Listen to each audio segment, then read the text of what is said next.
Pemirsa, perakiraan musim kemarau di wilayah Bali tidak sama pada masing-masing daerah. Berdasarkan hasil analisis serta pertimbangan kondisi fisik dan dinamika atmosfer Balai Besar Meteorologi, Klimatologi, dan Geofisika Wilayah 3 Denpasar, awal musim kemarau pada 15 zona musim berkisar pada April dan Mei 2016. Bertepatan dengan Hari Meteorologi Dunia, Balai Besar Meteorologi, Klimatologi, dan Geofisika Wilayah 3 menggelar sosialisasi awal musim kemarau tahun 2016 di Provinsi Bali. Kepala Balai BMKG Wilayah 3 Wayan Swardana mengungkapkan secara umum di Bali akan memasuki musim kemarau yang tidak sama di setiap daerah.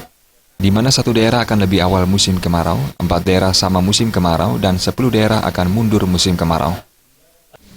Jadi ada satu daerah yang lebih awal memasuki musim kemaraunya, sedang 4 daerah akan sama dengan normalnya, ya, dan 10 mundur.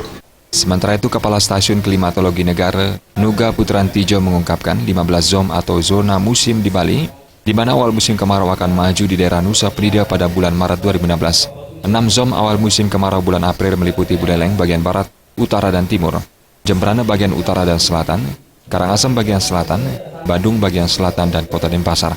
6 zon musim kemarau bulan Mei meliputi Jembrana bagian barat, Tabanan bagian utara, Badung bagian utara dan tengah, Gianyar bagian utara dan tengah, Tabanan bagian tengah, Bangli bagian tengah dan barat laut dan utara, dan Karangasem bagian timur. Sebanyak 2 zon pada bulan Juni awal musim kemarau terjadi di Buleleng bagian utara dan Karangasem bagian tengah. Musim kemarau memang mundur karena El Nino-nya itu masih berpengaruh sampai dengan perakiraan BMKG dan Badan Meteorologi Dunia itu sampai dengan bulan Mei. Ya, seperti ini artinya tidak ada kemarau yang panjang, yang panjang seperti tahun 2015. Ditambahkan mundurnya musim kemarau di 10 zon akibat pengaruh dari El Nino tahun 2015. Namun BMKG memprediksi El Nino akan meluruh mendekati akhir musim kemarau dan kondisi musim kemarau ini adalah normal. Namun perlu diwaspadai setelah El Nino biasanya diikuti ada kejadian La Nina tetapi tidak signifikan. Perawidia dan Anggara